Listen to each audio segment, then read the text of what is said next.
Good morning, Olympus. Today is March 16th, and you're watching OlyTV.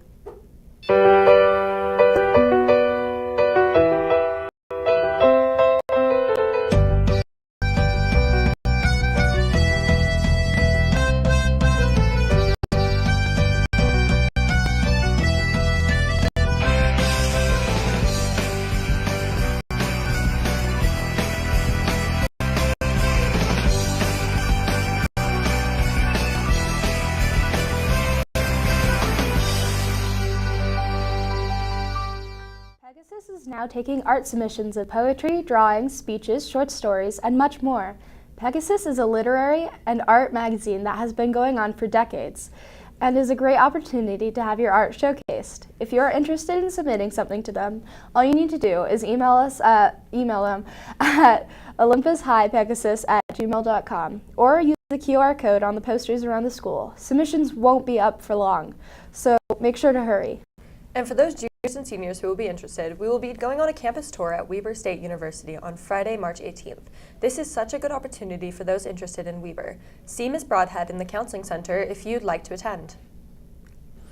We've made it to phase 2 of our winter punctuality incentive. If you can help your 4A class have 0 tardies for the rest of the week, your class will earn drink tickets for the shack. Make sure to encourage the fellow students in your 4A class to not mess it up for you. Perry, are you applying for a scholarship? I'm basically a walking scholarship. Good, because Olympus-only scholarships are open now at the Olympus High Counseling website. They'll close on March 29th at 11:59, aka midnight. Scholarships will be awarded on May 16th at Senior Recognition Night. The event is mandatory if you apply for a scholarship, so remember to go or else you'll look like a dork. Talk to Miss Bleggy in the Counseling Center if you're interested. You're all going to do great. I believe in you, babes. Now to Parker for the weather. Thank you. Good morning, everyone. Today we will be having a high of 61 and a low of 39 with a little bit of clouds. Thursday, tomorrow, we will be having a high of 55 and a low of 38 with a little bit more clouds. On Friday, we will be having a high of 54 and a low of 35, getting a little bit colder. Saturday, we will have a high of 54 and a low of 36. It's still kind of the exact same weather. And finally, on Sunday, we will have a high of 58 with a low of 37 and a little bit less clouds. That's all for the weather. And now, a word from our fake-ish sponsors.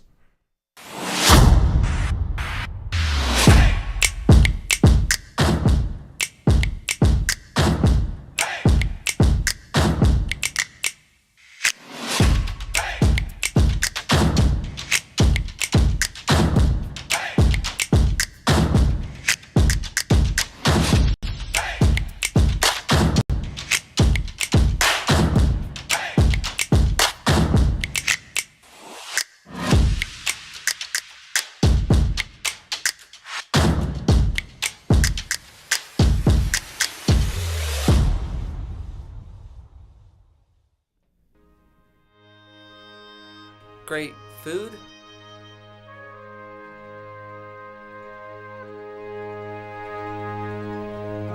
great treats,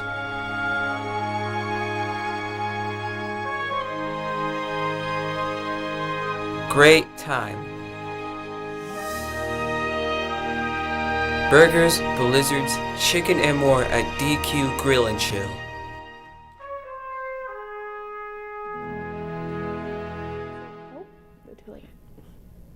Thanks, sponsors. Now I'm hungry. During this last week, there was a new discovery within cancer research. Here's a short new playback to discuss this new finding. Amyloid beta is a protein known to build up in the brain of Alzheimer's patients. It also helps skin cancer thrive when they spread to the brain. A journal of the American Association for Cancer Research discusses a new find during the study of melanoma. Melanoma is the deadliest form of skin cancer because it spreads to the brain in 40% of patients with stage 4 disease. This is the highest rate among cancer types. Led by researchers from NYU Grossman School of Medicine and its Laura and Isaac Perlmutter Cancer Center, the study revealed that metastatic melanoma cells recovered from human brains and grown in tissue cultures make about a 3-to-1 ratio of amyloid beta to cancer cells. The reason for the increase in amyloid beta is to weaken the immune response, which makes it harder for the body to find and get rid of the abnormal cells. The researchers theorized that amyloid beta shifts brain immune cells into a mode seen as infections fade and tissue begins to heal. This allows the cancer cells to go unnoticed. The researchers also found that using a treatment noted to reduce amyloid beta levels made the size of brain melanoma metastasis decrease by roughly half. Although this study was conducted in mice rather than people, it is a big achievement in the fight against cancer. Now, on this day, the last state finally ratified the 13th Amendment. Here's a report on the amendment in Mississippi by Pidge. Today is March 16th. On this day, 1995, Mississippi formally ratified the 13th Amendment after 130 years.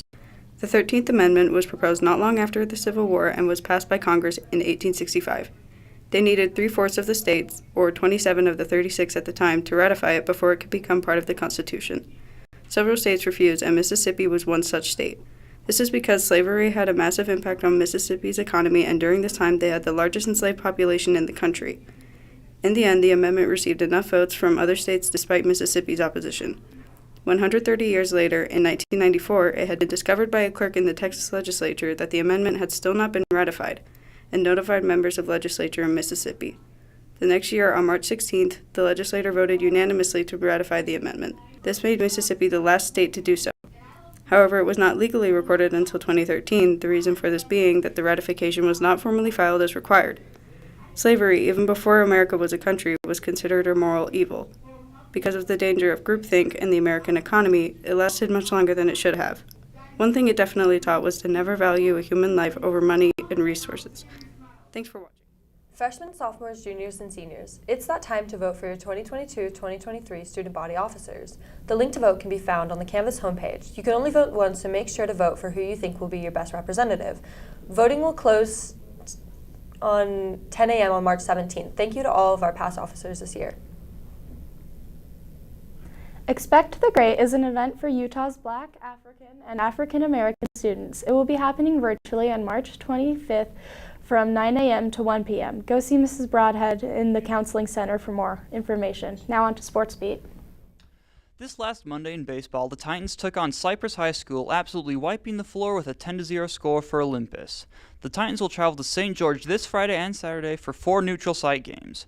On Friday, the Titans will take on Farmington at 9 a.m. and Clearfield at 2 p.m.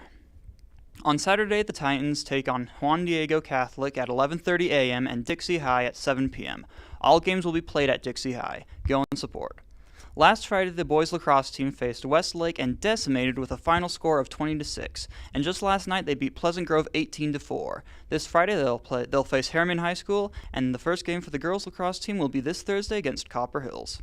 Be sure to go cheer on our teams in these upcoming games, and as always, go Titans. Tonight, our Utah Jazz will face off against the number 4 Chicago Bulls at 7 o'clock here at the Vivint Arena, and that's a game you definitely don't want to miss out on.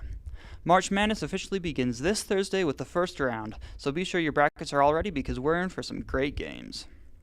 As you guys have all probably heard, Tom Brady has pulled a full 180 and left retirement to play for the Tampa Bay Buccaneers for his 23rd NFL season. That's all for your Sports Beat. Back to the desk. Here at Olympus, we have some really great artists, and on March 16th, a select few are participating in the Granite District Art Olympics hosted by the Visual Arts Department. All teachers, students, and community members are invited to attend and watch these amazing students show off their talents in the specialized mediums.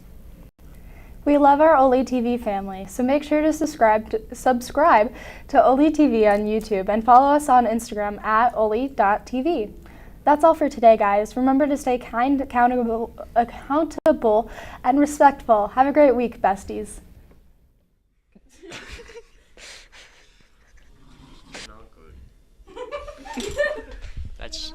That's not good. Yeah. Dude, I have second lunch. I just want the food. It tastes so bad. Because like, they were cheap and they came that way. I don't like it. No, you can't. I'll fight you for it. I'm gonna punch you. Great fear. Oh no! All right. The consistency.